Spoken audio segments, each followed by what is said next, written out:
Buenas tardes, colegas nicaragüenses. Buenas noches, colegas españoles.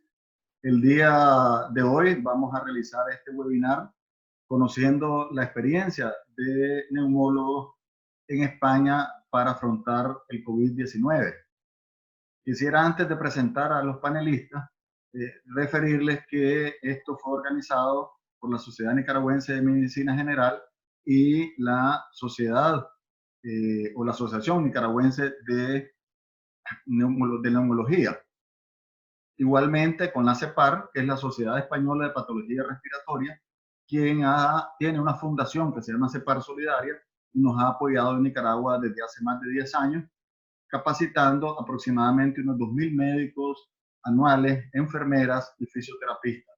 Vale la pena destacar que CEPAR, como le decimos nosotros aquí en España, le dicen CEPAR, es una asociación de médicos, enfermeras y fisioterapistas, posiblemente una de las más integrales que he visto en el mundo, porque logran realizar equipo y trabajan en equipo, cosa que ustedes saben que no es tan fácil de hacer. Entonces esto es de admirar, y voy a presentar primero a los panelistas extranjeros, al doctor Enrique Cases. El doctor Enrique Cases es codirector de CEPAR y ha visitado Nicaragua en varias ocasiones. De hecho, nos ha apoyado, y la CEPAR, a través de otras organizaciones mundiales que también él ha sido presidente, apoyó al Hospital de Chinandega con un broncoscopio.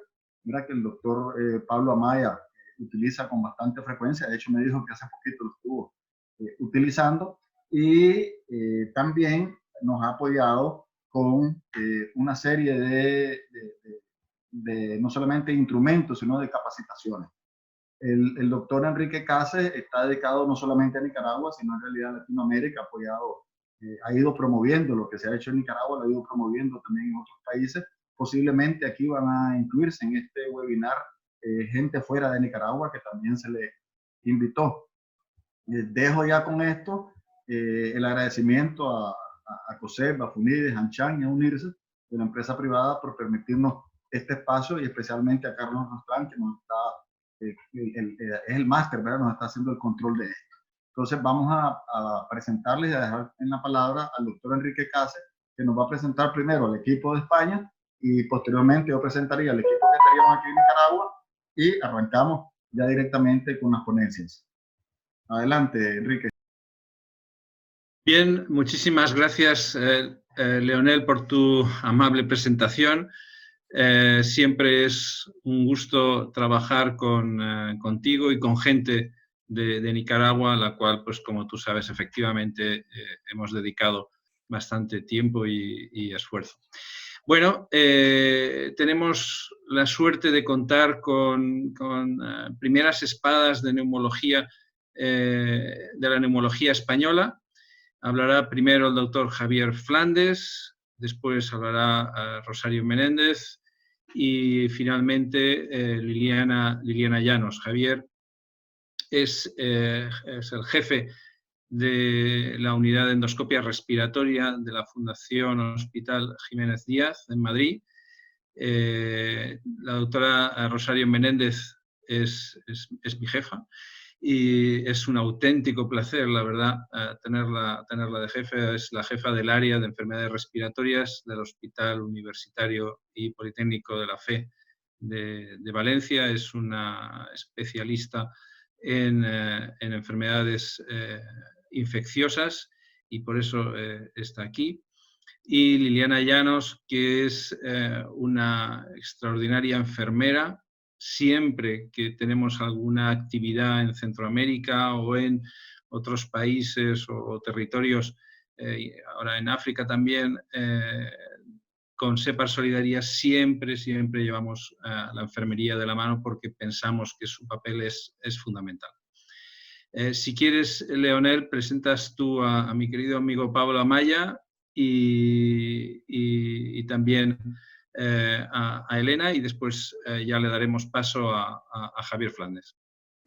Sí, el otro panelista es el doctor Pablo Amaya, neumólogo nicaragüense, expresidente de la Asociación Nicaragüense de Neumología.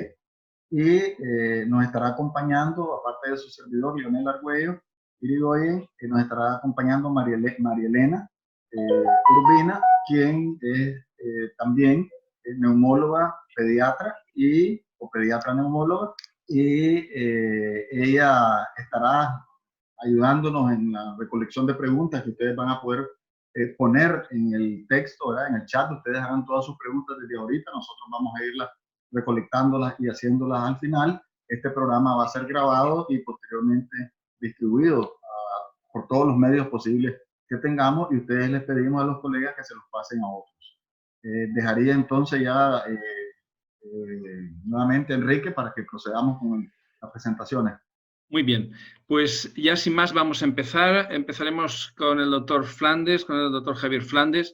Como he dicho, es jefe de la unidad de endoscopia del Hospital Fundación Jiménez Díaz y además es el presidente de la Asociación Española de Endoscopia Respiratoria. Es realmente uno de los grandes maestros de la broncoscopia, de la endoscopia respiratoria. No lo tenemos aquí precisamente por eso, aunque sabemos que la semana pasada hicieron solamente 350 broncoscopias en pacientes con COVID. Lo tenemos porque además en su comunidad, en su ciudad, se han producido el mayor número de contagios, de enfermedad y desgraciadamente también de defunciones en España, y queremos que nos hable de su experiencia, de la experiencia del coronavirus en Madrid. Javier, sin más, la palabra para ti, tienes 15 minutos. Gracias. Pues buenas tardes en Nicaragua y en Latinoamérica, en toda Hispanoamérica. Lo primero, pues agradecer desde luego al doctor Leonel Argüello y al doctor Cases, pues que me hayan invitado a este panel. La verdad es que es un tema que lo estamos sufriendo desgraciadamente todos los médicos en España, y la verdad es que todo lo que podamos ayudarles desde aquí pues va a ser, yo creo que beneficioso para estar prevenidos. El doctor Enrique Cases me dijo que quería que hablase de este tema, una introducción. Voy a intentar ser muy breve porque en 15 minutos resumir lo que llevamos hablando 2 meses es muy difícil, pero ha sido una locura. Verdaderamente, pues la pandemia del coronavirus nos ha afectado a España de forma imprevista, no estábamos preparados y yo creo que ningún país estaba preparado, pues porque los recursos no están preparados para pandemias. España ha sido un país muy castigado después de Italia, y del mismo modo que en Italia fue muy castigada la región del norte, la región de Milán, la zona más afectada de toda España ha sido Madrid. No sé si se puede ver el cursor, pero Madrid, en el centro de la península, tenemos a fecha de esta mañana 48.000 casos confirmados y 6.500 muertos. Son datos bastante preocupantes, sabiendo que hemos tenido en España hasta ahora, desde que empezó la pandemia, 172.000 casos diagnosticados y fallecidos más de 18.000. Los datos son los que están confirmados con coronavirus. Desgraciadamente en España no hemos tenido test para poder cribar y conocer a la población. Calculamos, bueno, hay un estudio del Royal Brompton que calcula que en España están infectados entre el 10 y el 15%, es decir, estamos hablando en torno a unos 7 millones de españoles, y sin embargo pues está el test hecho en muy poquita población. Solamente en mi hospital, que trabajamos 3.500 profesionales, entre enfermeras, médicos, celadores, sanitarios, bueno, se ha hecho el test. Solamente de los 3.500 he hecho el test en mi hospital a unas 400, 500 personas. Me han salido infectados el 80%. Por lo tanto, solamente en mi hospital, si lo hiciéramos a los 3.500, tendríamos pues igual 2.000 o 2.500. Sin embargo, están contabilizados, pues, desgraciadamente muy poquitos, ¿no? Unos 300. Es decir, que los datos no son reales porque no tenemos test como en otros países, por ejemplo, Alemania o Corea. La situación en España, además, ha sido, empezamos en febrero, en mi hospital teníamos ya pacientes desde el 22 de febrero y empezaron, incluso hay pacientes que retrospectivamente hemos podido ver que pudo haber incluso desde principios de febrero. Pero bueno, centrándonos en los datos confirmados, ha ido una curva creciente. El pico empezó, la meseta pico empezó pues entre el 27 de marzo al 5 de abril y ha empezado ya el descenso, con lo cual tenemos un crecimiento muy abrupto. Estos son casos nuevos diagnosticados. En España hemos llegado a superar los 8.000 casos al día diagnosticados, que a diferencia de Italia, pues era una curva más plana, pero llevan más tiempo y se está prolongando más en el tiempo. En la curva italiana es una meseta más plana y el declive es mucho más lento, a diferencia de España, que parece ser que la pendiente de descenso de casos es más pronunciada, por muchas razones que no voy a entrar ahora, pero posiblemente es por una mayor eficacia en el confinamiento, en el aislamiento de la población en sus domicilios, a pesar del terrible coste económico.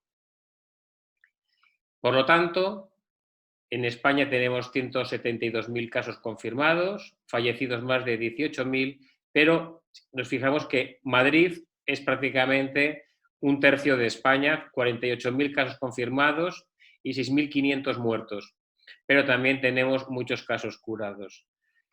Los datos en todo el mundo, estamos ya en torno a los 2 millones de pacientes confirmados a fecha de hoy, curados 500.000 y fallecidos 125.000.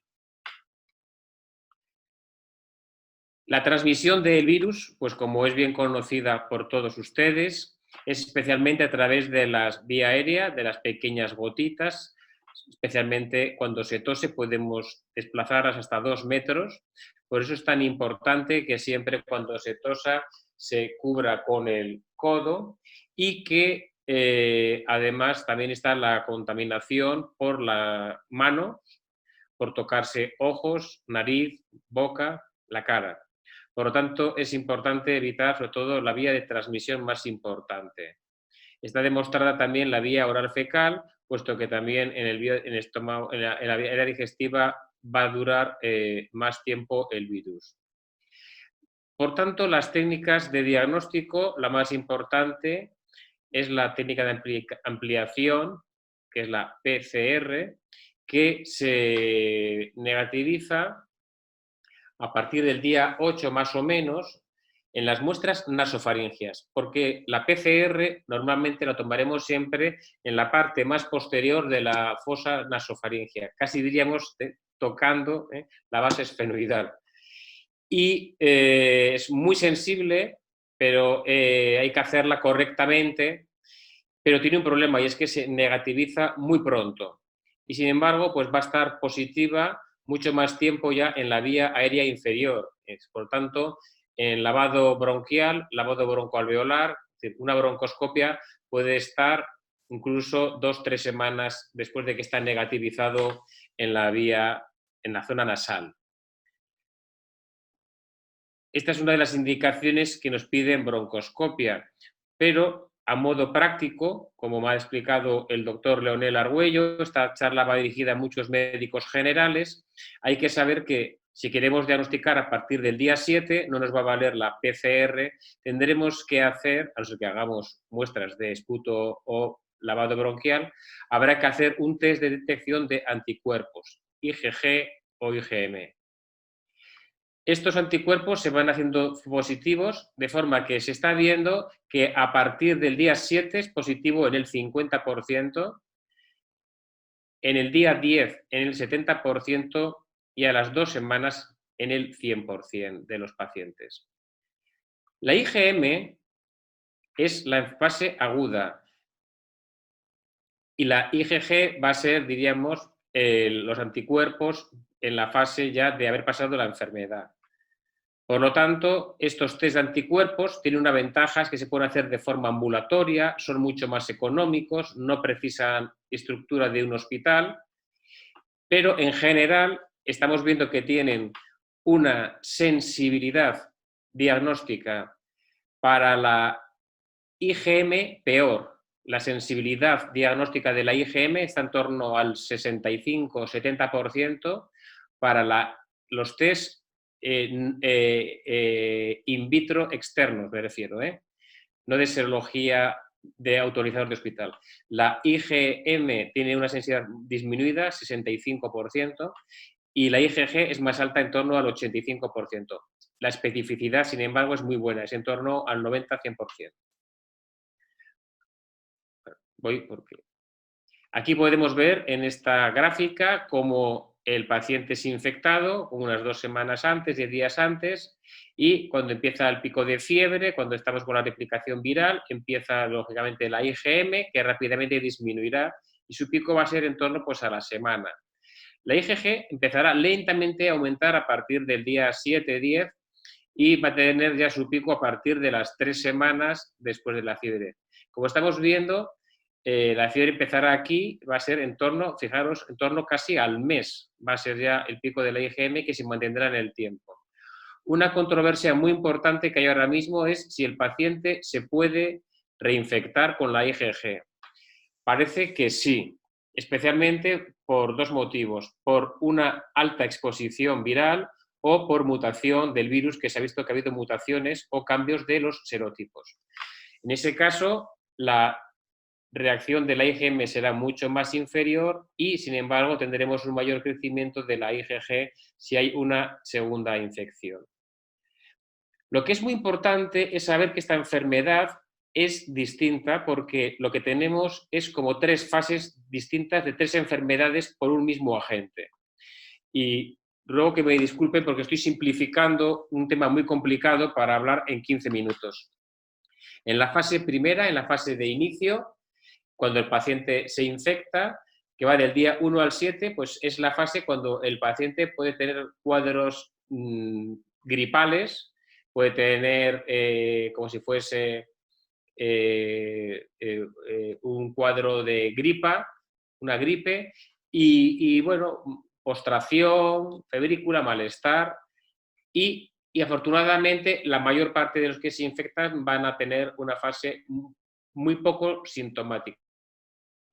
La fase segunda, que no tiene que darse en todo, solamente en una pequeña proporción, diríamos que en torno a un 20%, va desde el día 7 al día 15 y es lo que se está llamando la fase pulmonar, que es cuando aparece la fase de infiltrados radiológicos, cuando aparece la tos seca y es cuando ya aparece positiva la PCR.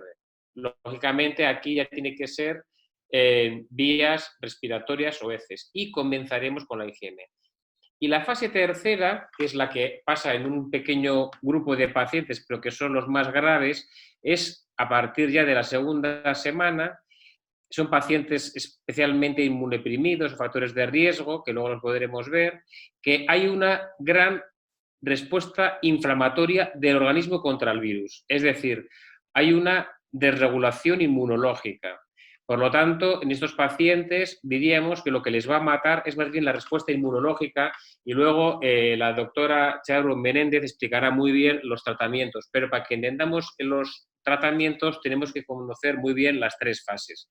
Que en esta gráfica, tomada del doctor Miró del Clínic de Barcelona, su presentación, aunque el trabajo es publicado recientemente en el Journal Heartland Transplant, pues podemos ver la fase primera, la estación primera, será la fase viral, donde hay replicación viral, la fase segunda, que es la pulmonar, donde hay todavía virus, pero también empieza una respuesta inflamatoria, y la fase tercera, donde tenemos claramente un estado que podemos llamar de hiperinflamación o hiperrespuesta inflamatoria del organismo ante este virus, que esto es lo que va a ser más grave y va a matar, especialmente a los pacientes que tengan complicaciones y se sobreinfecten.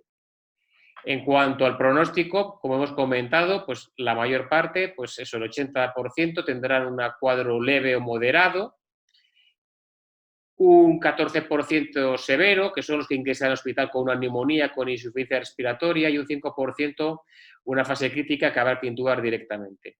Pero de todos estos cuadros se puede siempre sobreescalar y pasar a peor. Es decir, que de este 81%, de un 10 a un 15% pasan de leve a moderado, de moderado a severo y de severo a grave. De forma que vamos a tener, lógicamente, más muertos en la fase crítica pero también puede haber algún fallecido de estos porque haya un posterior sobreescalado. Globalmente, la muerte está en torno al 4% y en la recuperación en el 96%. Aunque las cifras en España son más altas de momento, pero están bajando conforme está aumentando la N, el grado. La broncoscopia, que es mi tema, si luego quieren podremos hablar en la discusión, pero estamos en contra de hacerlo si no es imprescindible, puesto que es donde más fácil les vamos a contaminar, porque con el respirador en un paciente intubado están saliendo millones de virus de carga viral durante el procedimiento. Y hay que hacerlo el mínimo de personal, la máxima precaución, y hay una normativa de la SEPAR que se acaba de publicar esta semana online, en la que participamos el doctor Enrique Cases y yo como autores, además de otras 4 personas. Y Liliana, perdón, los 3. Entonces, por lo tanto, si luego quiere hablamos más del tema, pero hay que ir protegido, pues debajo hay que ir un pijama desechable, luego hay que tener el mono, encima el gorro, las gafas cerradas, pero de eso va a hablar luego Liliana, por lo tanto no voy a extenderme. Para finalizar, porque voy a ser honrado y adecuarme a los 15 minutos de máximo, es muy importante saber que hay que hacer circuitos para estos pacientes porque el hospital va a ser una catástrofe. Para hablar de modo concreto de mi hospital, nosotros hemos tenido que pasar en un hospital de 800 camas a un hospital de 1000 camas. En 10 días, 12 días, hemos aumentado 200 camas. ¿Cómo? Pues duplicando habitaciones y haciendo unidades de cuidados intensivos dentro de las salas de espera, en la sala de endoscopia, de forma que hemos llegado a tener hasta 650 pacientes ingresados por COVID, con neumonía, insuficiencia respiratoria, y las unidades de cuidados intensivos han pasado de tener, habitualmente cuando teníamos 20 camas, hemos pasado a 75. Se han cerrado los quirófanos, todos los respiradores de todo el hospital están con pacientes, los respiradores de transporte provisional, los respiradores de quirófano, toda la parte de quirófanos y recuperación quirúrgica se ha convertido en una unidad de cuidados intensivos, de forma que en los quirófanos hemos puesto más de casi 40 pacientes de cuidados intensivos, y es un tema que en general, por los datos de Madrid, en Madrid hemos llegado a tener hasta 1.300 pacientes intubados con COVID. En general hemos tenido que multiplicar por 3 las unidades de cuidados intensivos, y en los hospitales han llegado en Madrid, hemos llegado a tener el 80% de todos los hospitales, de todas las camas de Madrid con pacientes con COVID, que es una locura. 80% de todos los hospitales ocupados. Esto es importante que lo sepan para prepararse, porque hay que prepararse con zonas especiales, con equipamiento, y eso hablará luego la protección, y sabiendo, lo peor que tiene es que es un aluvión, es un torrente de pacientes, y el problema que tenemos es que no da tiempo ni a asumirlos ni a tratarlos. Esto tiene unas consecuencias lógicamente muy desgraciadas, y es que al principio en la UBI entraban pacientes de cualquier edad, y conforme han ido pasando las semanas ha ido disminuyendo la edad para poder entrar a un respirador.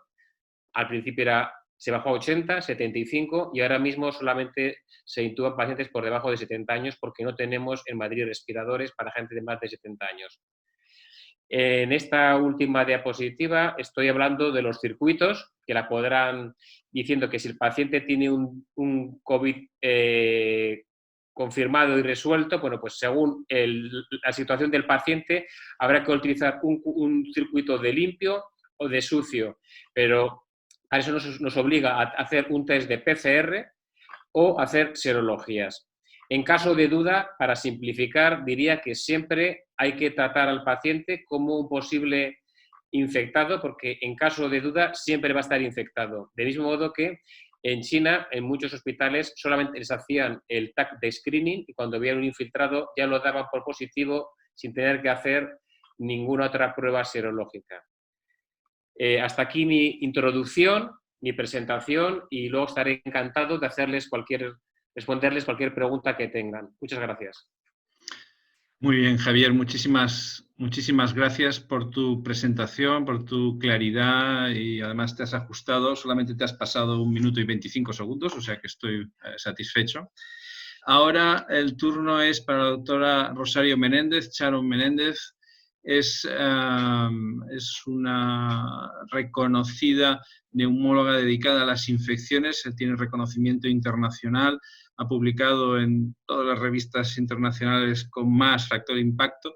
Es un orgullo trabajar con ella y ella nos va a hablar del tratamiento farmacológico del paciente con COVID-19. Sharon, cuando tú quieras. Vamos a ver. Hola, muy buenas tardes. Muy buenas tardes para Nicaragua, buenas noches para España. ¿Se ve la pantalla? Muy bien. Pues encantada de participar en este foro, encantada a los colegas nicaragüenses y por supuesto a la amabilísima presentación de mi querido Enrique Cases. Pues la primera información que tengo que decir cuando hablamos de tratamiento farmacológico de COVID, y aquí podríamos acabar la charla, es decir, que no tenemos ningún tratamiento efectivo para el COVID. Y este es nuestro mayor problema y nuestro mayor drama, porque no hay un fármaco eficaz frente a este nuevo coronavirus y los estudios están en proceso. Por tanto, como digo, todo lo que vamos a decir a continuación es todo lo que hemos discurrido, todo lo que hemos aprendido por las experiencias chinas, de Italia y de otros compañeros, y lo que se va publicando, que lo integramos para que nuestro día a día nos pueda o nos facilite el tratamiento de estos pacientes, pese a ello. Lo primero de todo es un poquito recordar cómo es el curso clínico. Pues bien, el curso clínico, y esto se ha repetido en la experiencia de China y en la experiencia nuestra, es que el paciente inicia su cuadro clínico y de pronto, aproximadamente entre el día 6 a 10, es cuando las cosas empiezan a ir mal. El paciente va a ponerse peor, en un porcentaje determinado va a requerir ingreso en una UCI, pero es muy interesante lo que sucede con respecto al inicio de los síntomas. Y esto lo vamos a tener en cuenta porque nos da pistas de por dónde tenemos que, en qué fase estamos y por dónde estamos caminando. Bueno, pues si el curso clínico era aquel, en cuanto cuando empezaba la disnea y cuando empezaba el paciente a ponerse peor, esto es lo que sucede cuando miramos la radiografía. Pues estos eran los primeros días con una pequeña imagen de vidrio del sustrado. Ahí va el cuadro progresando con esta imagen hasta hacerse este cuadro tan terrible como vemos aquí, que ya presenta una situación de distrés posiblemente. Y yo también incluyo esta imagen porque es muy expresiva y mirando esta imagen es como entendemos qué es lo que está pasando en nuestro paciente. Del todo, esto no está probado, pero sí que es la hipótesis que nos parece más acertada y que en cierta forma reproduce también lo que sucede en las neumonías bacterianas, aunque con algunas diferencias. La primera parte, una fase viral, y ya nos gustaría saber con exactitud en qué punto esa fase viral se transforma y se mezcla con esta fase de respuesta inflamatoria hasta que termina siendo más inflamación que respuesta viral. Y bien, sabemos algunas cosas, porque vamos a ver luego qué información tenemos de la carga viral, porque es evidente que aquí el tratamiento que nos interesaría sería algo muy eficaz para detener la replicación viral. Y estoy convencida de que cuando esto sea así, posiblemente nuestros pacientes no lleguen a estas situaciones catastróficas de respuesta inflamatoria. Pero por el momento, nosotros estamos enfrentándonos a un virus que se replica y a un huésped que se defiende. Y tenemos que actuar en las dos fases con las poquitas armas que tenemos, pero sí que vamos conociendo cada vez más cosas. Hay otra hipótesis que por lo menos se plantea bastante y es la hipótesis de que puede suceder en algún porcentaje de pacientes una excesiva activación del macrófago y una excesiva producción de interleucina 1 beta. Esto es una hipótesis tampoco del todo comprobada, pero sí algunos pacientes presentan unos aumentos de ferritina importantes y en base a estos datos también hay alguna propuesta de tratamiento para este grupo de pacientes. Bien, la primera parte, como decíamos, es la replicación viral. ¿Qué sabemos de la replicación viral? Algo ya nos había adelantado el doctor Flandes. La carga viral, por una parte, es mayor los primeros días y también es más alta en el paciente grave con respecto al paciente leve. Aquí tenemos un paciente leve con cargas virales más bajas y aquí los pacientes graves. No solamente tienen cargas virales más altas, sino que duran más días, hasta 14 o 10 o 15 días en los pacientes graves. Los leves, a lo mejor el 7 día ya empieza a reducirse. Pero bueno, esto es bastante interesante porque también, si miramos diferentes publicaciones, la mayor parte de la replicación viral está finalizando entre el 7 y el 10º día. Otra información similar con la misma idea, y son artículos distintos, pero prácticamente viene a ser lo mismo. Mayor aumento de carga viral durante los primeros días, estos son pacientes hospitalizados, aquí se puede ver, hasta días, por ejemplo, con respecto al inicio de los síntomas, entre 14 días o 16, y aquí cómo van aumentando los anticuerpos, como nos decía el doctor Flandes. Simplemente es la misma información. Replicación viral los primeros días. Aumento, sobre todo, en los pacientes graves. Y bien, ¿qué posibles dianas terapéuticas nos interesarían? Porque si bien no tenemos el antiviral idóneo y perfecto para este nuevo coronavirus, sí que se estudia qué es lo que ha pasado con otros coronavirus, como el coronavirus del SARS, qué es lo que puede suceder. Y bueno, pues hay varias posibilidades de tratamiento. Una de ellas es el hecho de tener anticuerpos monoclonales. Esto, que yo sepa, se está utilizando únicamente en el contexto de ensayos clínicos, porque de esta forma, en pacientes que ya hayan padecido la enfermedad, somos capaces de bloquear la unión del coronavirus con su receptor. Otra solución, pues los antipalúdicos, la cloroquina y la hidroxicloroquina, se ha encontrado que son capaces de inhibir la endocitosis, la entrada del virus dentro de la célula. Y si evitamos esa entrada, pues lógicamente evitamos la replicación del virus de alguna forma. ¿Qué otra manera podemos hacer? Pues el lopinavir-ritonavir, que se usaba para el HIV, también puede interferir con proteólisis de los virus, y lo mismo el remdesivir, que también actúan a estos niveles. Por tanto, todas estas moléculas que de alguna forma se habían probado en otros coronavirus o mediante ensayos in vitro, son las que estamos utilizando en vida real ahora con nuestros pacientes. Pero ¿qué sucede cuando buscamos una evidencia sólida? No únicamente lo que pasa en un cultivo in vitro, sino lo que pasa ya con pacientes. Y ahí el número de evidencias y de estudios, como digo, cae estrepitosamente. Tenemos muy poco. ¿Y qué tenemos?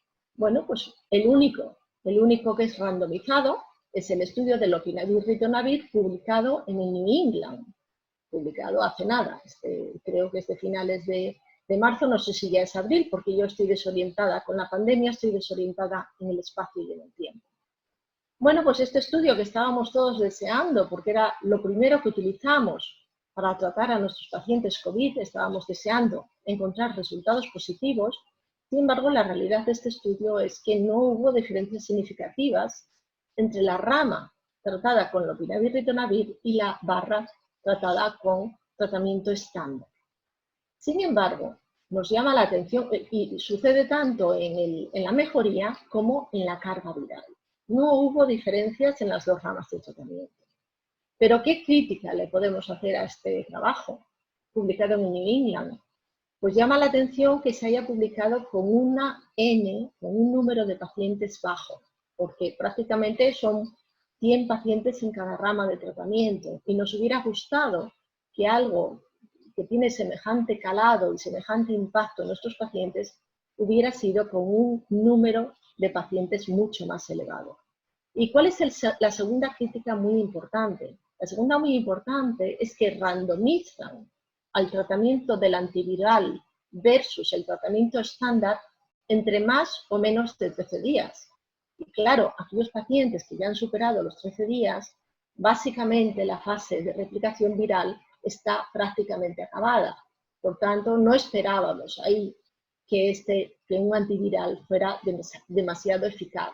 Por tanto, en realidad estamos viendo los resultados de aún menos pacientes de los 199.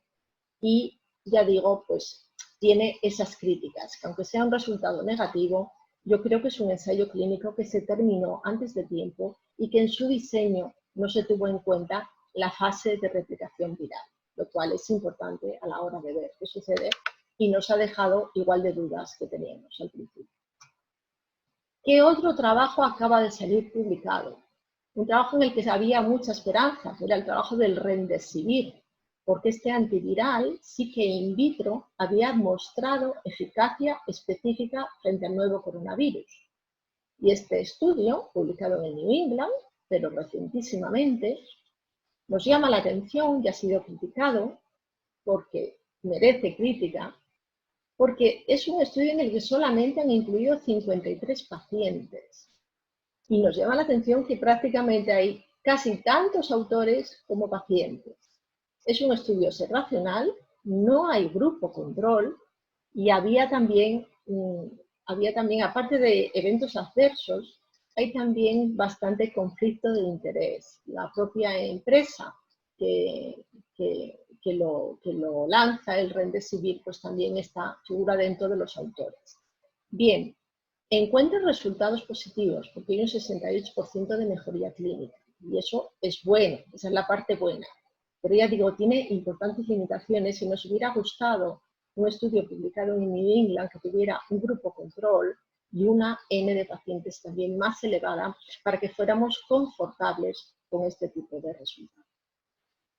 Por último, la cloroquina y la hidroxicloroquina, su eficacia, fundamentalmente decía, es que interfiere o evita la unión con el receptor. La enzima convertidora de angiotensina es el receptor que utiliza el SARS para entrar dentro de la célula. Pero aparte, estos fármacos tienen un importante efecto inmunomodulador.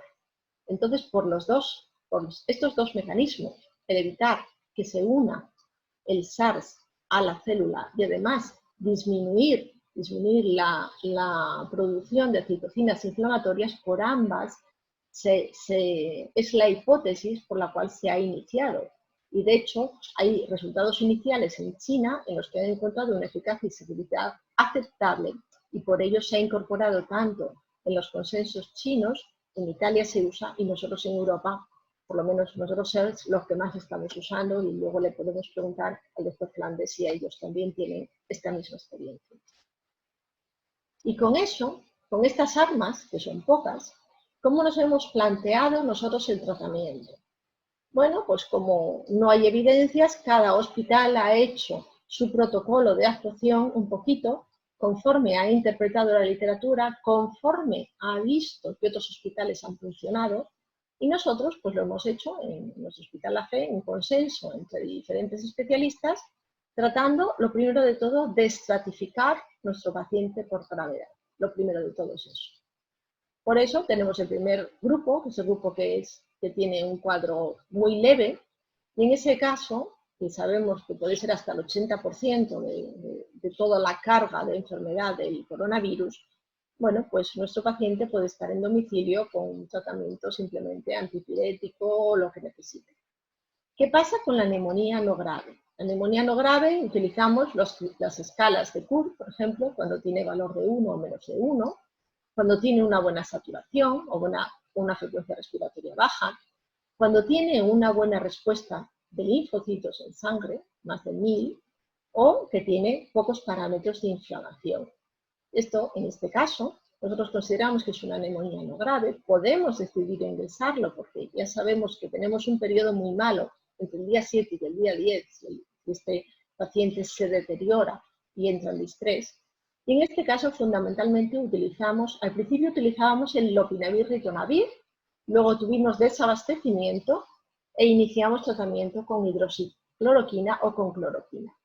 Aquí hemos puesto un más menos azithromicina, pero en principio utilizaríamos solamente una monoterapia y solamente si algún médico decide utilizar quiterapia, añadir el macrólido. Pero en general, en este caso, utilizaríamos solamente hidroxicloroquina o cloroquina y una duración de 5 días.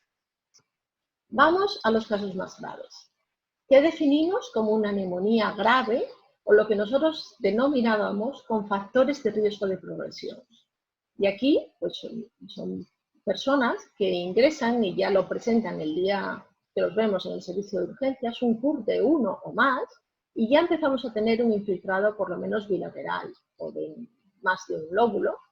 La saturación ya puede estar más reducida y ya empezamos a ver una linfopenia por debajo de 1000, aumento de D-D o aumento de parámetros inflamatorios. Evidentemente, en este caso, que ya siempre lo vamos a ingresar, en el caso anterior podíamos incluso utilizar una hospitalización domiciliaria, aunque somos más partidarios durante la pandemia y nosotros no hemos tenido el problema de Madrid, teníamos suficientes camas, éramos partidarios de ingresarlos, pero en este caso, en el que tiene factores de gravedad, ya le empezamos a dar una biterapia, un antipalúdico más la citromicina.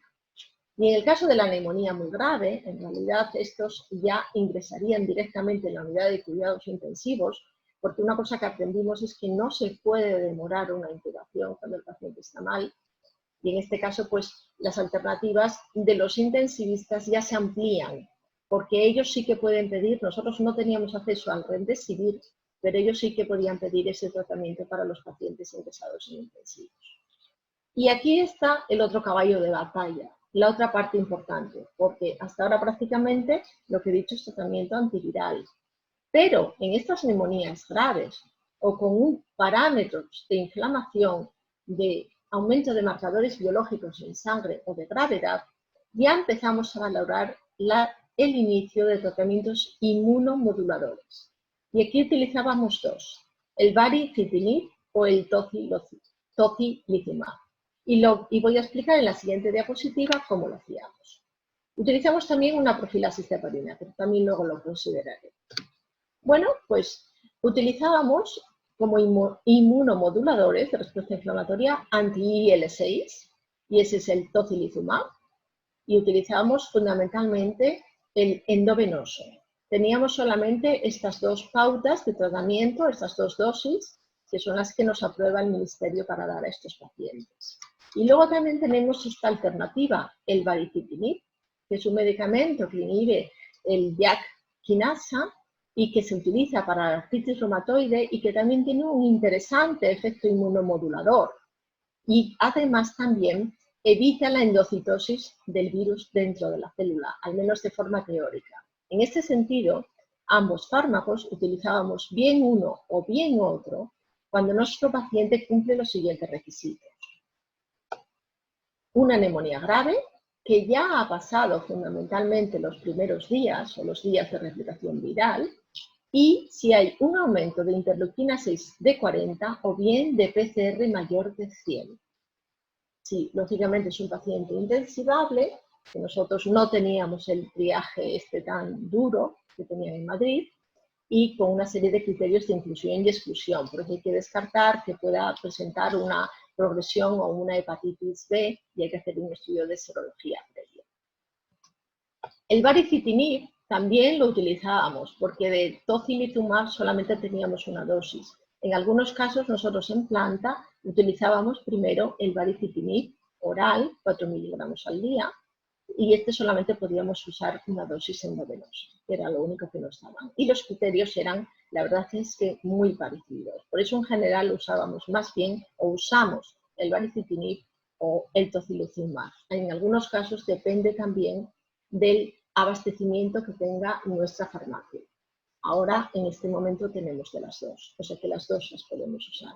Y creemos que en algún caso hemos sido capaces de evitar que nuestro paciente baje a cuidados intensivos. Otras opciones que nosotros no hemos usado, Charo, pero que... perdona, 2 minutos. 2 minutos. Otras opciones que nosotros no hemos usado son anti-IL-1 y ciclosporina. Tengo que decir que esto entra como unas propuestas de inmunomoduladores, pero nosotros en neumología no los hemos usado, por tanto las voy a desapelar. Sí que tiene mucho interés el uso de corticoides, porque es una forma para intentar frenar esta respuesta inmunomoduladora tan intensa del paciente. Y aquí hay que decir que la evidencia de nuevo es muy limitada, que los metaanálisis del SARS y del MERS han sido negativos y que el único análisis positivo es este que se encuentra, en el cual aquellos en los que se dio metilprednisolona han ido mejor que los que no. Pero la evidencia es limitada porque es retrospectivo y no tiene tampoco un buen diseño. ¿Cómo los usamos nosotros? Porque son fáciles de usar. Pues también pasada en la primera fase de replicación viral, cuando por lo menos han pasado 5 o 7 días, y nuestro paciente tiene infiltrados bilaterales y una hiposemia, utilizando los criterios de la PAFI. Y somos más partidarios de utilizar dosis bajas que utilizar bolos, que también se indican. Nosotros preferimos utilizar metilprednisolona entre 0 y 1 miligramo por kilo de peso cada 12 horas durante 5 o 7 días. Esta es una opción bastante disponible y bastante de uso. Solamente una frase para decir la tromboprofilaxis. Es muy importante en la neumonía por COVID, si que utilizamos simplemente dosis de enoxaparina, la dosis de tromboprofilaxis, y quiero hacer una llamada de atención porque estamos viendo más tromboembolismo pulmonar del que pensábamos. Y en este caso, pues ojo, porque interesa descartarlo o interesa buscarlo en estos pacientes. Hay que estar atentos. Y por último, como reflexión final, y así quedo encajada en el tiempo, de nuevo, todo lo que les he planteado es cómo hacemos nosotros, cómo nos enfrentamos frente a un virus que no tiene un tratamiento farmacológico específico, en los que por lo menos hoy por hoy sabemos que necesitamos actuar frente a la fase de replicación viral y frente a la fase inmunomoduladora. Y nuestro reto es identificar esa ventana de oportunidad de cuándo tiene que entrar la fase inmunomoduladora. Hay múltiples ensayos clínicos en marcha, por tanto lo que les acabo de decir puede que a fecha distinta, 14 de abril, no tenga ningún valor, pero esta es nuestra labor y esta es la medicina. Y solo despedirme lanzando una imagen de lo que estamos todos los sanitarios haciendo estos días, tratando de matar a este coronavirus. Muchas gracias. Muy bien. Gracias, Charo, por esta presentación de este tema tan apasionante que es el tratamiento y que, bueno, pues tú ya lo has dicho, no hay un tratamiento, esto va cambiando y probablemente cambiará. Bien, ahora me gustaría presentar a Liliana Llanos. Ya hemos dicho que es enfermera, que trabaja en las Islas Canarias. Liliana he tenido la suerte de poder viajar con ella por Centroamérica, conoce perfectamente cuál es la situación allí y bueno, pues ella nos va a hablar de las medidas de protección ante el coronavirus. Liliana, cuando tú quieras. Gracias.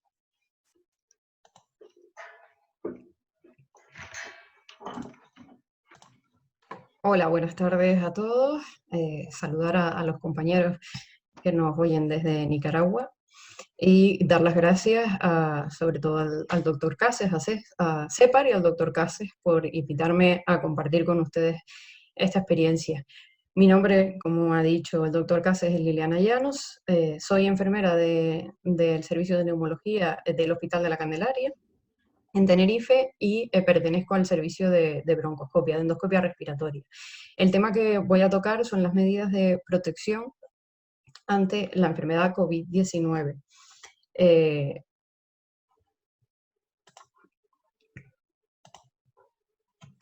Bueno, es importante, aunque ya todos lo sabemos, recordar el modo de transmisión desde persona a persona a través de gotas respiratorias o en contacto con los vómites, aunque también la vía orofecal hay que tenerla en cuenta, aunque parece que es menos importante. Es importante, pues eso, recordar la forma de transmisión para siempre estar conscientes y tener en mente las precauciones que hay que tomar para el manejo y control de esta enfermedad. Las precauciones estándar que debemos tomarlas siempre y según el mecanismo de transmisión, las precauciones de contacto y las precauciones de transmisión por gota. Pero además, en los procedimientos asistenciales invasivos, como es la broncoscopia, también tenemos que tomar precauciones para la transmisión por vía aérea. Pues según el mecanismo de transmisión, pues ya vemos aquí un poco en general las medidas que hay que tomar, hay que visitas restringidas, el paciente pues en una habitación individual o agruparlos por diagnóstico también, material clínico de uso individual y bueno, Esto un poco general, ya entraremos más en concreto en cada caso. Las estrategias que nos recomienda la Organización Mundial de la Salud es aplicar las precauciones estándar a todos los pacientes en todo momento. Tenemos que asegurar un triaje, como bien decía el doctor Flandes, tenemos que hacer unas rutas para estos pacientes con un reconocimiento temprano, control de las fuentes de infección. Ahí enfermería tiene un papel importante, en mi hospital pues realizan triaje, tanto en el hospital como en los centros de atención primaria es realizada por enfermería. Y luego pues aplicaremos las precauciones complementarias en el caso de la presunción de esta enfermedad. No debemos olvidar ejecutar las medidas de control administrativo, el contagio de casos, anotar el tiempo que se ha permanecido y quién ha permanecido con esos pacientes, así como las medidas de control ambiental y de ingeniería, porque la forma óptima de prevenir la transmisión es usar una combinación de todas las medidas preventivas y no solo los equipos de protección personal, como veremos más adelante. Para enumerar los elementos que recordar de las precauciones estándar, pues es importante la higiene respiratoria, pues como hablábamos, estas reglas de comportamiento, de toser en el codo, y ahora en la siguiente diapositiva lo veremos con más detalle. La higiene de manos, muy importante, como hablábamos, los equipos de protección personal, en la cual hay que valorar el riesgo al que estamos expuestos. También las prácticas de seguridad que hagamos en las actividades en nuestro hospital. También hay que la desinfección de los equipos que usemos en la atención del paciente es muy importante, la limpieza del entorno, la manipulación de las ropas sucias y también de los desechos. En todos estos papeles, pues recordar en todos estos puntos que enfermería tiene una función importantísima, ¿vale? Tenemos que siempre velar por nuestra seguridad, del entorno del paciente, de la comunidad, y estar pues pendientes de todos estos apartados. Dentro de la higiene respiratoria, pues recordar también pues, que no debemos tocarnos los ojos, la nariz, la boca, mantener la distancia mínima de 1 metro, 2 metros si es posible, y además nosotros los sanitarios deberíamos ir con el cabello recogido, los hombres afeitarse la barba para que selle bien la mascarilla, las uñas deben ir cortas y sin pintar, porque todo esto hace una fijación de estos microorganismos, así como el maquillaje. También hay que evitar quitarse las joyas y los relojes. La higiene de manos, pareceremos redundantes, pero siempre es muy importante porque es la mejor manera de evitar la propagación de las infecciones en nuestro entorno y es el primer eslabón, es el eslabón central a la hora de la transmisión. Aquí tenemos pues, los 5 momentos de la higiene de manos de la Organización Mundial de la Salud, en la que protegemos al profesional, protegemos al paciente. Es muy importante antes de entrar a la habitación y después de salir y durante los momentos que nos reseñan la higiene de manos. ¿Cómo la vamos a realizar? Pues si tenemos solución de base alcohólica, pues la usaremos para desinfectarnos las manos con una duración de entre 20 y 30 segundos. Aquí tenemos los pasos. Y cuando las manos estén visiblemente sucias o no dispongamos de este producto de base alcohólica, pues lo haremos con agua corriente, jabón, una toalla de uso único y durante 40-60 minutos. Para elegir el equipo de protección personal del cual hablaremos ahora, tenemos que evaluar el riesgo al que nos vamos a exponer ante la atención a los pacientes. Esto no solo debe ser en esta pandemia, deberíamos convertirlo en una rutina y hacerlo en todo momento, con toda actividad y con cualquier paciente. Vamos a ver que vamos a estar realizando procedimientos de bajo riesgo de transmisión vírica y de alto riesgo de transmisión vírica, en el cual no generaremos aerosoles, llevaremos una bata de manga larga, mascarilla, que puede ser de la que si disponemos de tipo de quirúrgica, y para asegurar las existencias en cuanto a que esté expresamente indicado, pues ya deberíamos usar otro nivel de mascarilla, hablaremos más adelante. La protección ocular es importante y los guantes. Si generamos aerosoles, pues ya tenemos que hacer una bata impermeable y si no es así, pues un delantal encima, unas mascarillas de protección N95 o N99, la protección ocular ajustada y guantes. También es recomendable el uso de gorro y calzas. Aquí tenemos los elementos que van a formar parte de ese equipo de protección personal que hemos hablado. Pues tienen que tener unas características. Estas son las que cumple la normativa que cumple en mi país, pero bueno, pues en general deben ser guantes de nitrilo, modo de látex para que tenga esa protección antiviral, no lavar los guantes para su posterior utilización, usar doble guante está aconsejado. En cuanto a las batas, pues que sean de manga baja, con puño ajustado, que bajen por debajo de la rodilla. Recordar que los guantes son un importante vector de transmisión de microorganismos patógenos, y no solo entre pacientes, sino dentro del mismo paciente. No debemos olvidar cambiarnos los guantes, la higiene de manos, no ir con los mismos guantes atendiendo a todos los pacientes, porque estamos generando pues, más contagios.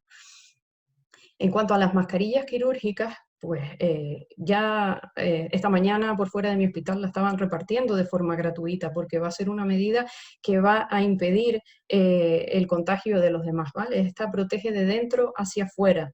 Es la primera medida también de protección para el trabajador, y si está húmeda o mojada debemos quitarla porque pierde eficacia. El siguiente nivel ya tenemos las mascarillas autofiltrantes, las cuales se produce el filtrado de fuera hacia adentro. Tenemos la N95 y la N99, que ya nos protege en un 99%. Estas las debemos usar en procedimientos que generen bioaerosoles. Permiten un uso más prolongado, pero cuando estén ya contaminadas o dañadas ya no garantizan seguridad, por lo tanto debemos cambiarlas. No deben tener válvula exhalatoria. Ante este episodio de pandemia, pues a veces nos han llegado y lo que solemos hacer es colocar una quirúrgica arriba, porque esa válvula exhalatoria, si estamos asintomáticos, pero podemos seguir transmitiendo la enfermedad. Entonces eso es lo que nosotros estamos haciendo. Es muy importante ajustarse bien la mascarilla, colocar el cordón por encima de la oreja y el otro cordón por debajo de la nuca, ¿vale? Esas mascarillas que van por debajo de la nariz, colocadas por debajo de la barbilla o en la cabeza, pues lo que están, en vez de protegernos, nos van a convertirse en un medio de contagio, ¿vale? También a la hora de retirarla es importante no tocarla y quitarla desde las tiras, desde la parte de atrás, y arrojarla a un contenedor de desecho. También es importante verificar el sellado antes de entrar en la habitación. Se realiza exhalando súbitamente y comprobando que no hay fuga, o inhalando profundamente y la mascarilla colapsa. En cuanto a la puesta y retirada de estos equipos de protección, existe mucha controversia, ¿vale? Tenemos que tener mucho cuidado cuando nos vayamos a retirar estos elementos, porque ahí tenemos gran riesgo de contagio. Existen muchos protocolos que los pueden encontrar en la red, de CEPAR, de la Organización Mundial de la Salud, de la CDC. Sin embargo, lo que se recomienda es que prevalezca el que está publicado en nuestro centro de trabajo, porque así no nos va a llevar a confusión. Y mi experiencia es que recomiendo que sea siempre bajo supervisión, eso nos va a ayudar, y un entrenamiento, ¿vale? No enfrentarnos al primer caso de COVID y ponernos ese día la bata y los guantes, porque vamos a fallar, nos vamos a poner nerviosos, nos vamos a equivocar. Importante también recordar que la protección ocular y la mascarilla se debe retirar ya fuera de la habitación, inclinando un poco la cabeza hacia adelante, evitando salpicaduras, ¿vale? Esta es una parte muy importante en la que nos podemos contagiar. Con esta transparencia lo que quería recalcar es que los equipos de protección son el último escalón en cuanto a las medidas de protección y los menos eficaces. Tenemos que hacer hincapié en todas las medidas anteriores, ¿vale? Y más en estos tiempos, pues que el material escasea. Como les decía, pues es una pandemia que está afectando a todo el planeta y hay desabastecimiento de material. Entonces, pues podemos fomentar, que no exime del uso de nuestros equipos de protección, pero sí que nos protege, y podemos poner otras barreras, así como son los apantallamientos, mantener las distancias, el agrupar los pacientes por mismo diagnóstico, el emplear pantallas faciales para proteger la mascarilla que estemos usando. Aquí vemos unos ejemplos que se han creado, es un apantallamiento, se crean unas pantallas en las que a la hora de intubar, pues protege de salpicaduras, aunque aquí no se ve en la foto, pero tiene que seguir llevando el equipo de protección.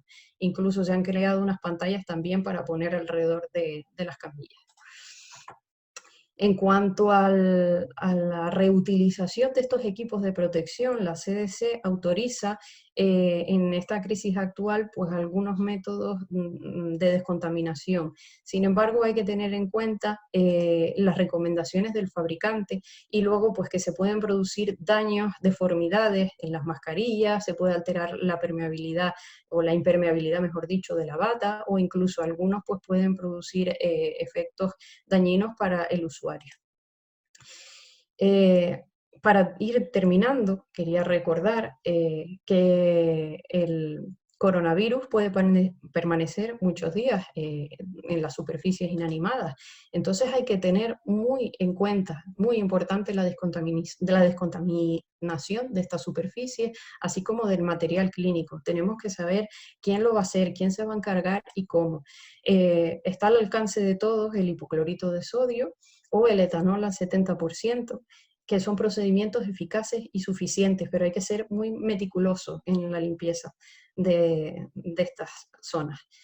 También tenemos que tener en cuenta el procedimiento de gestión de los desechos sanitarios, ¿vale? El tratamiento seguro de estos desechos que generamos durante nuestra actividad. Bueno, para acabar, quería pues, contarles un poquito la experiencia también que tenemos en particular. Son momentos de mucha tensión, son momentos en los que se viven momentos de incertidumbre, entonces pues es muy importante, estos son mis compañeros de trabajo, pues hacer equipo, hacer piña, ir todos a una, crearnos unos protocolos y prepararnos, anticiparnos a lo que viene. Eso nos va a dar seguridad, eso nos va a dar mayor control de la situación y permitir salir antes pues, de aquí, controlar esta pandemia. Mucho ánimo a todos y si necesitan alguna información que pueda compartir con ustedes, pues aquí tienen mi contacto. Gracias. Muchísimas gracias Liliana por tu exposición. Dos ideas clarísimas, protocolos y simulación antes de enfrentarnos al paciente con COVID, de cómo nos vestimos y después cómo nos desvestimos. Esto me parece que es muy interesante. Bien, el último ponente es un gran amigo, es Pablo Amaya, el doctor Pablo Amaya, es neumólogo ahí en Nicaragua, él trabaja en Chinandega. Desde el primer viaje que fui a Nicaragua he podido trabajar con él y la verdad es que es una persona absolutamente dedicada a sus pacientes y al ejercicio de la medicina y de la neumología. Y bueno, pues él nos tiene que hablar, nos gustaría que hablara de la situación de la infección por coronavirus en Nicaragua. Cuéntanos un poco cómo están las cosas y tu tiempo. Gracias, Pablo. Bien, buenas tardes. Buenas tardes a todos. Les agradezco sus exposiciones a nuestros colegas españoles que siempre están muy amablemente cerca de nosotros acá en Nicaragua. Bueno, acá en Nicaragua nosotros tenemos los reportes oficiales que nos da el Ministerio de Salud, que son 9 casos y tenemos un fallecido. Esa es la situación que está acá, pero bueno, son las cifras oficiales que nos dan. Como podemos observar, pues distan bastante del comportamiento del coronavirus a nivel de Centroamérica. Por ejemplo, comparándonos con Panamá, que ya tiene más de 3.000 casos, más de 70 fallecidos, o Costa Rica, por ejemplo, que es el segundo a nivel de Centroamérica en número de casos. Ya tienen 3 fallecidos y más de 400 casos. Igual Honduras, pues que también tiene muchos casos, más de 400 casos. Entonces, como verán, el comportamiento del coronavirus, según si nos basamos en cifras oficiales, pues son casos muy bajos en nuestro país y solamente tenemos un fallecido. ¿Cuál es el problema que podemos estar teniendo? Si nosotros nos basamos en la experiencia, por ejemplo, de Panamá, Panamá tiene el mayor número de test per cápita para detectar coronavirus en su población. En Nicaragua no sabemos cómo se están aplicando los test de coronavirus ni a quiénes se le están aplicando y por tanto pues puede ser que eso esté influyendo en el número de casos. Hay criterios que el Ministerio de Salud debe de saber, ¿no? De conocer para saber a qué tipo de paciente se le están aplicando. Pienso que hay mucha optimización de las muestras para aplicarle el test a personas que generalmente vienen del exterior, porque la mayoría de los casos que tenemos en nuestro país, según el Ministerio de Salud, pues son casos importados. Hasta el momento en nuestro país, según los reportes oficiales, no tenemos diseminación endógena, no tenemos diseminación comunitaria.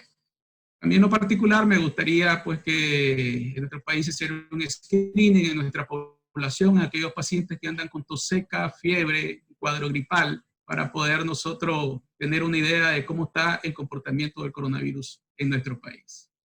No sé si tienen alguna otra duda, alguna pregunta adicional. Muy bien, Pablo. En realidad, efectivamente, es llamativo el escaso número de casos que tenéis en el país. ¿Y qué medidas está tomando el Ministerio de Salud? ¿Qué medidas están tomando en los hospitales a nivel de la población para prevenir que esto no vaya más? Okay. Yo admiro a la población nicaragüense porque los nicaragüenses estamos siendo muy responsables con esta pandemia y hay bastante distanciamiento social de nuestra población. Hay bastante, la mayoría de las personas pues están caminando con cubrebocas en las calles, se están lavando más habitualmente las manos, en la mayoría de centros que uno va a comprar, ferreterías, supermercados, hay alcohol gel disponible, hay lavamanos, por ejemplo, en ferreterías, y la gente antes de entrar pues se desinfecta las manos y andan muchas personas con cubrebocas. Lo que sí, pues quisiéramos que se hiciera un llamado general a nuestra población a que haya un distanciamiento social, porque es lo que ha demostrado mayor efectividad en estos casos de pandemia, pues que no nos vaya a pasar como el caso de Italia, por ejemplo, que no hubo un distanciamiento social y después hubo una catástrofe en materia de salud. Pues. Entonces, nuestra población pues, ha sido bien responsable. Por ejemplo, ahorita hemos pasado una Semana Santa y los balnearios pues, han estado bastante vacíos, la población ha hecho caso a todas las comunicaciones que se han hecho. Nosotros como Asociación Nicaragüense de Neumología hemos comunicado también, dando ciertas orientaciones a nuestra población acerca del distanciamiento social y de las medidas de protección, pues con mascarillas y lavados de manos, etcétera. Entonces, en esas medidas que hemos orientado y muchas organizaciones también han orientado, epidemiólogos, etcétera, nuestra población ha sido responsable y ha tomado en cuenta esas medidas.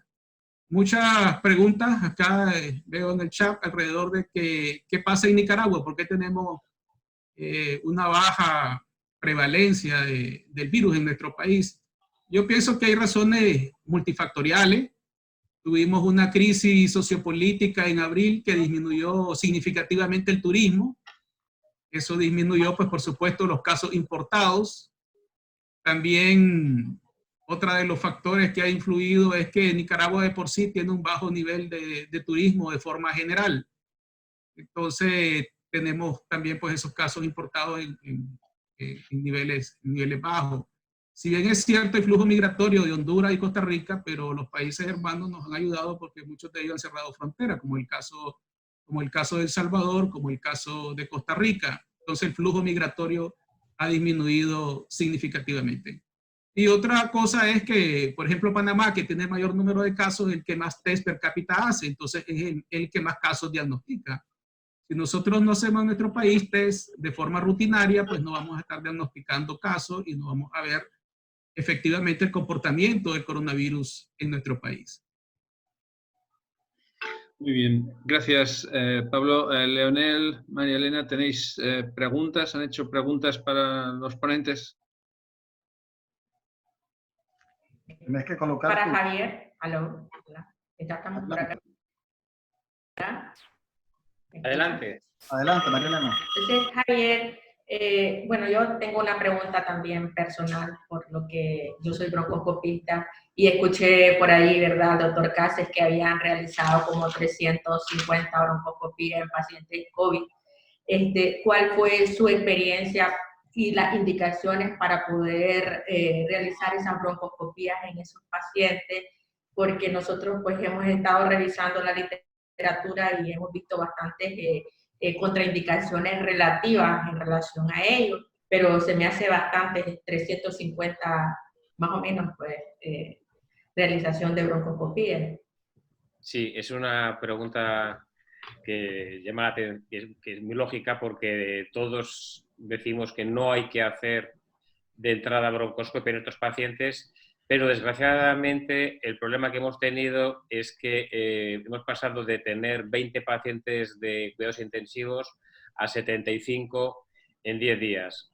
Esto ha obligado a que se formen los anestesistas, se conviertan en intensivistas en una semana, cosa que ha sido un poquito catastrófica en algunos lugares. Esto produce pues, que el manejo no sea el mejor de las presiones, los volúmenes, el reclutamiento, etcétera. Y entonces la indicación principal que tenemos los primeros días, lógicamente, era para confirmar diagnóstico de COVID con 2 estudios negativos, pero ahora mismo lo que se ha visto la principal indicación es para ver sobreinfección, porque uno de los peores pronósticos es cuando el paciente se sobreinfecta, que no me ha dado tiempo a comentarlo, y para buscar otro germen. Y otra cosa muy importante es que estos pacientes tienen que hacer unas secreciones mucosas muy espesas y al principio hacían como microatelectasias, pero muy abundantes y disminuían muchísimo, aumentaban las presiones. Hemos aprendido en estas semanas a que a todos los pacientes, después de la broncoscopia, les hacemos lavados, les metemos suero salino hipertónico con ácido hialurónico y además les ponemos acetilcisteína por vía intravenosa. Es decir, que todo lo que sea fluidificar las secreciones nos beneficia muchísimo. Pero estas son las principales indicaciones de la broncoscopia. Lo que pasa, quería poner una foto de mi pantalla porque, a ver si no sé si se está viendo esa foto. Sí. Vale, pues la técnica muchas veces se hace mal y entonces el hisopo tiene que tocar la parte más posterior de la nasofaringe. Es decir, yo siempre digo, hay que tocar la base del cráneo para que la muestra sea correcta. Si no se hace, si se queda en la parte inicial, en la zona de los cornetes, puede ser errónea, un falso negativo en un 50%.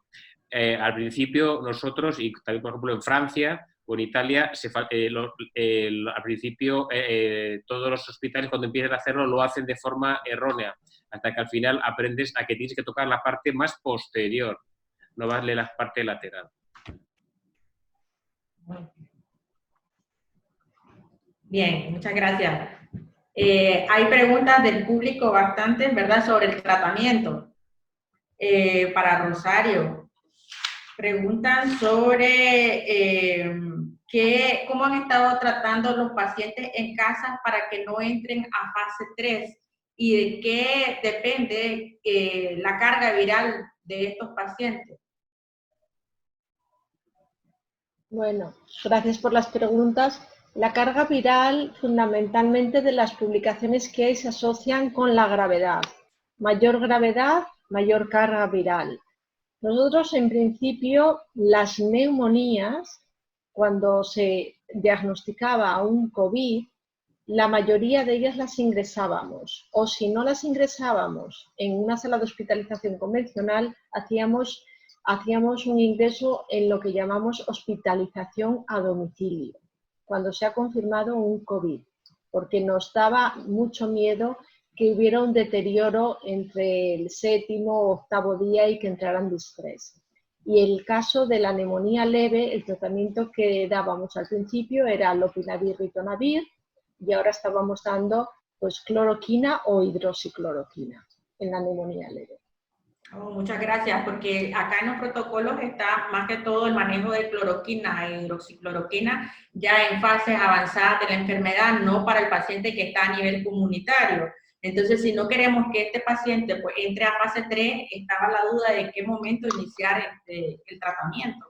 Ante neumonía, si tiene algún criterio, cualquier criterio de gravedad o cuando el paciente tenga una edad más de 60 años o una patología previa o una neumonía ya instaurada, preferimos darle la cloroquina o hidroxicloroquina durante 5 días. Estoy hablando de una neumonía, porque si es un caso que no tiene neumonía, entonces utilizaríamos un tratamiento de síntomas, que eso es el 80% de los pacientes, pero si hay una neumonía que es el 15%, pues sí que preferimos darle por lo menos un tratamiento de 5 días. Preguntaban también sobre la experiencia con metrotexato. No, eso nosotros en nuestro hospital no lo hemos usado. Ya digo que incluso salía en una diapositiva la ciclosporina y sé que en algún caso se ha utilizado ciclosporina para esa fase de exceso de inflamación. Nosotros en mi hospital no la hemos usado. Hemos preferido o bien un anti-IL-6 o bien el baricitinib. Ok, muchas gracias. También preguntan sobre información sobre tratamiento con ivermectina, porque ya ve que hace poco salió esas publicaciones. Ha salido una publicación in vitro, pero nosotros no lo hemos empleado. Solamente ha salido una publicación in vitro y la verdad es que no hay ningún estudio clínico sobre pacientes que demuestre su eficacia. Estamos partiendo de un experimento in vitro. No lo hemos usado, no lo recomienda tampoco ninguna normativa y no hay datos en clínica real. Ok, muchas gracias. Igual, son muchísimas preguntas. Preguntan también de qué reacciones han visto en estos pacientes que han usado cloroquina y acitromicina, si han visto muchas reacciones cardíacas, qué efectos pues, colaterales han tenido en esos pacientes. No hemos visto en excesivo problemas cardíacos, pero sí es cierto que en estos pacientes tenemos que hacer un control de electrocardiograma al inicio y durante el tratamiento. Y eso sí que es una limitación para el tratamiento, pero de momento no hemos tenido muchos problemas. También es cierto que no hemos tenido, yo no sé si el doctor Fernández tiene la misma experiencia, no hemos tenido un volumen tan numeroso de pacientes. Pero sí que hay que estar atento porque puede haber alargamiento del QT y en algún caso arritmias. Javier creo que quiere ampliar algo. Sí, nosotros, lo mismo. Siempre lo que más nos preocupa es el alargamiento del QT. Hay que medir muy bien los milisegundos porque, y sobre todo, si está en el límite, nunca se puede añadir la acitromicina porque es otro fármaco que también hace el síndrome del QT largo. Y los poquitos casos que ha habido descritos de arritmias graves, sobre todo taquicardias ventriculares, han sido tomando la hidroxicloroquina con la acitromicina. Y otro comentario a lo que ha dicho Charo es que nosotros en nuestro hospital sí usamos la ciclosporina y estamos en un ensayo clínico aleatorizado. Y estamos un poquito aturdidos porque tenemos pacientes, unos que van muy bien, baja la inflamación, pero tenemos muchos casos de sobreinfección bacteriana. Incluso hemos tenido casos de aspergilosis invasiva. Por lo tanto, el estudio sigue adelante, pero en unos pacientes ha sido francamente espectacular, pero en otros ha sido perjudicial. Entonces, pero el estudio sigue abierto. Muchas gracias. Hay otras preguntas acerca de la profilaxis de hidrocloroquina en el personal de salud. ¿Ustedes han utilizado alguna medida preventiva? Bueno, además del equipo de protección personal en sus trabajadores. No lo hemos utilizado de forma preventiva, pero sí es cierto que hay un estudio en marcha. En el seno de un estudio, y de hecho hay algún hospital, y creo que dentro de mi hospital algunas personas van a participar, utilizarlo dentro de un ensayo clínico y de un estudio para ver si reduce la posibilidad de que progrese a enfermedad, pero no lo estamos utilizando en la rutina, en el seno de un ensayo clínico. Tal vez sobre esa misma línea. En España... Adelante, Javier, adelante. El problema de la hidroxicloroquina es, como muy bien explicado Charo en su presentación, solo vale para evitar la entrada del virus en las células al principio. Entonces, es un fármaco que es muy eficaz, pero solo si lo damos en la fase más inicial. Entonces, el problema que nos estamos encontrando es que casi siempre es un poco tarde. Por lo tanto, se está poniendo para que no aumente más la replicación en los casos de neumonía, como ha dicho Charo, lo mismo hacemos nosotros. Y en Francia, yo sé que en Francia al menos hay 2 estudios que lo están haciendo el personal sanitario de alto riesgo, que hace traslados o está en cuidados intensivos con pacientes con alta carga viral, toman cloroquina profilácticamente, pero no sé los resultados del estudio. Tal vez Sobre eso, nada más informar que hay una organización en Italia que se llama AIFA, que es como el FDA que conocemos nosotros, el Food Drug Administration de los Estados Unidos. Y ellos acaban de autorizar un estudio multicéntrico en 14 centros con 300 pacientes para averiguar la validez del tratamiento del COVID-19 con heparina de bajo peso molecular, pues en la hipótesis de que la tromboembolia vascular es una de las causas de muerte. Quisiera hacer unas preguntas que están más relacionadas al trabajador de salud. Y las voy a tratar de juntar. Una es, ¿cuál consideran ustedes en el hospital?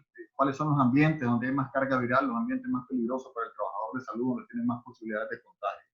Esa es una. La otra es que si existe alguna medida, por ejemplo, tenemos colegas que son hipertensos, que son diabéticos, de hecho, mayores de 60 años hay muchísimos en España, si hay alguna medida específica de protección para ellos y el uso de los equipos de protección, digamos, eso es nada más para hospitales o también para atención primaria o en hospitales de áreas que no lo utilizan. Si quieres, vamos por orden. Yo contesto la primera parte, Charo explica la segunda, que es la de la patología, y Liliana la de protección. La primera parte, la mía era... Era los lugares más peligrosos, los lugares de mayor peligro. Sí, perdona, la carga viral según las zonas, perdón. Entonces, lo tenemos eso perfectamente localizado. El donde más carga viral es donde hay pacientes o bien con respirador o bien pacientes que están con nebulizaciones o alto flujo. Hay que intentar evitar, desde luego, todo tipo de nebulizaciones, hay que intentar que toda la medicación sea en cámaras cerradas, pero muchas veces no se puede hacer. Y también tenemos, lógicamente, muchos pacientes que no hemos hablado ahora mismo nada, porque tampoco da el tiempo para hablar, que es de la oxigenación mediante alto flujo en estos pacientes. Si estamos teniendo pacientes, nosotros tenemos cerca de 30 camas dedicadas a pacientes con alto flujo, con flujos muy altos, flujos a 50, 70, 80 litros, y que hace un autopip, una presión, perdón, que hace una PIP de 7-8 centímetros de agua, y desde luego hay mucha carga viral.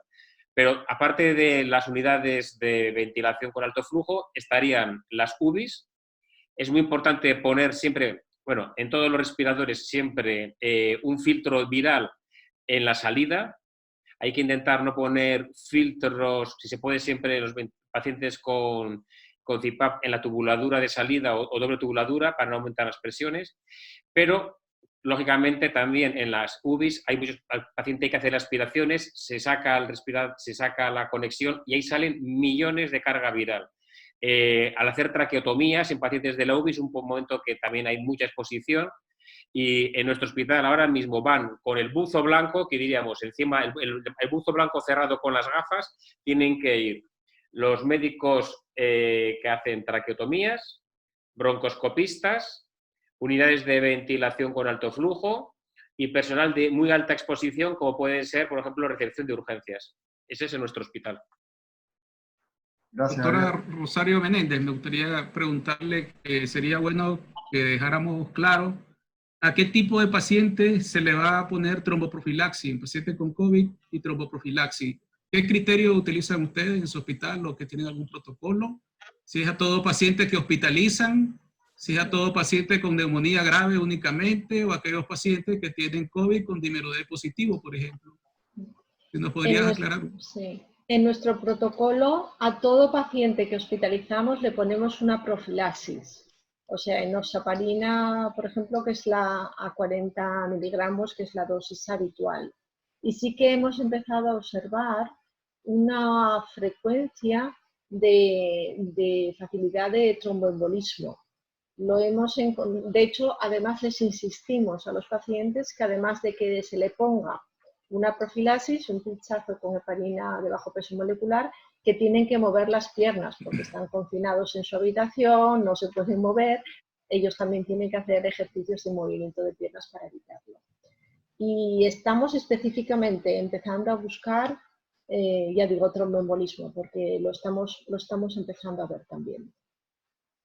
¿Qué importancia le están dando al dímero D para definir la tromboprofilaxis? En el caso porque el hecho que tenga un dímero D positivo, un paciente con COVID, no significa que tenga tromboembolia.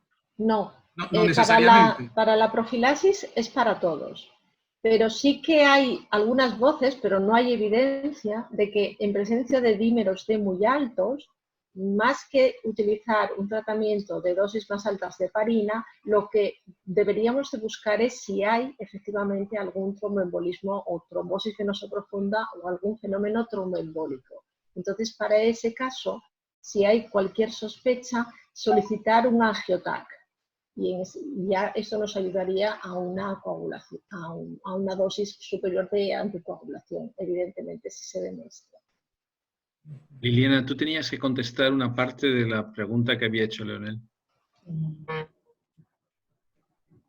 Era la de los médicos, Sí. son hipertensos, diabéticos, tienen otra patología, los médicos de 60 años, ¿ustedes tienen alguna política alrededor de ellos? Bueno, si quiere yo puedo decir la política de nuestro hospital. En nuestro hospital sí que es cierto que hay instrucciones del Departamento de Riesgos Laborales en los cuales las personas que son especialmente susceptibles o que tienen factores de riesgo para coronavirus, algunas personas se les ha dado la baja laboral durante este periodo. Por ejemplo, ha habido también una protección del embarazo. Y alguna compañera con embarazo, durante los primeros días que no teníamos apenas pacientes COVID, pues podía haber pacientes no COVID, pero en el momento que nos vino la pandemia, pues en ese momento ya se procedió a la baja para la protección de la maternidad o para la protección de algún compañero que tenga alguna enfermedad especialmente de inmunosupresión. Si alguna otra persona se queda trabajando y tiene un factor intermedio, y aquí ya podemos decir edad o solamente hipertensión o alguna cosa de estas, bueno, pues es tener especial cuidado con los equipos de protección y con todas las actividades que vamos a hacer, ser especialmente cuidadosos. Hay una pregunta para Liliana. Muchas gracias por su respuesta, doctora. Hay una pregunta para Liliana que dice, ¿qué tipo de productos desinfectantes están utilizando para la asepsia en áreas hospitalarias, comunes, centrales de enfermería, para los pasillos y el área donde trabaja el equipo médico? Un producto que sea rápido, eficiente y no tóxico. Vale, muy bien. Primero quería contestar a la pregunta que formulaban antes acerca de los equipos de protección en las áreas de atención primaria. Como bien decía, es importante anticiparnos y ya generar circuitos o rutas. Entonces aquí a la población, en mi comunidad, se le ha dicho que si tienen síntomas compatibles con la enfermedad, pues no acudan, sino que llamen por teléfono. En ese caso se les hará un seguimiento telefónico a los que sean, digamos,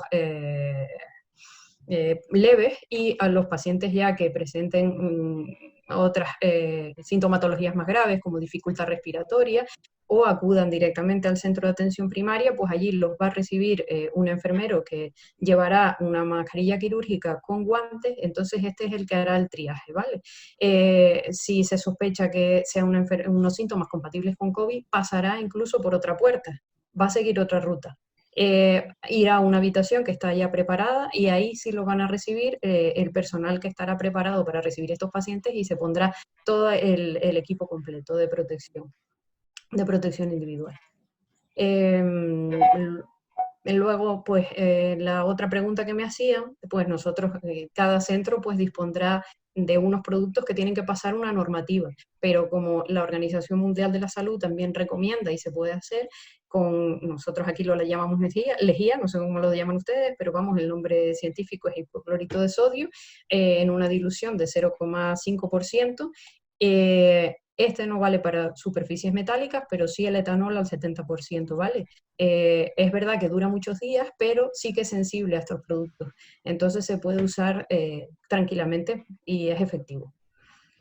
Gracias. También quería hacer una puntualización, pues si tenemos mono, pues lo podemos usar, pero por ejemplo en mi comunidad no disponemos de mono, y la Organización Mundial de la Salud también dice que la bata, pues para este tipo de transmisión, pues vale, pero de eso, con esas condiciones de bata impermeable y todo lo que decíamos. Nos tenemos un poco que adaptar a lo que tengamos cada uno en sus zonas, ¿no?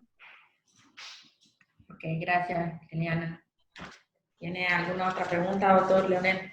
Leonel, yo Sí. creo que estamos en tiempo. Yo quería decir un comentario, perdonar, porque ha salido ahí en el chat, y es que tampoco ha dado tiempo a comentar que el trofismo del virus, nos hemos centrado mucho en la vía respiratoria, pero hay que decir que este virus tiene también los receptores famosos, eso el pulmón de angiotensina, los TEA, pues entonces aparte del pulmón también tiene un gran trofismo por el sistema nervioso y por el sistema digestivo. Por eso, los síntomas, lógicamente, a la gente paucisintomática o a la gente que responde, van a tener siempre pérdida del olfato, anosmia, pérdida del gusto, y está típicamente la diarrea. En las publicaciones de China, la diarrea era muy pequeña, pero en España la proporción, al menos en Madrid, de diarrea es enorme. Es decir, en Madrid puede haber una diarrea... En China era menos del 4%, en Italia es en torno al 10%, y en Madrid tenemos diarrea, puede tener igual un 15 o un 20% de la población. Y por último decir que el virus, el último lugar que se aparece es de la vía fecal. Es decir, en la vía fecal puede haber virus viable hasta incluso 3-4 semanas, por eso es tan importante lavarse las manos después de ir al baño, etc. Eso es todo. Gracias. Enrique. Sí, no, yo ya no tengo más preguntas. Si alguien quiere decir una palabra clave, si no las digo yo. Bueno, voy a decir yo una y si queréis luego vosotros. Para mí las palabras clave es aislamiento, que la dijo Javier. No hay tratamiento, dijo Rosario, no hay un tratamiento específico.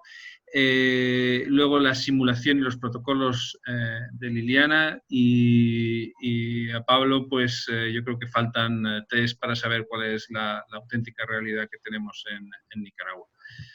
Leonel, yo, bueno, ya doy las gracias a todos los ponentes, magníficas presentaciones y sobre todo muy claras y yo creo que muy útiles. Leonel, tu tiempo. Gracias a todos.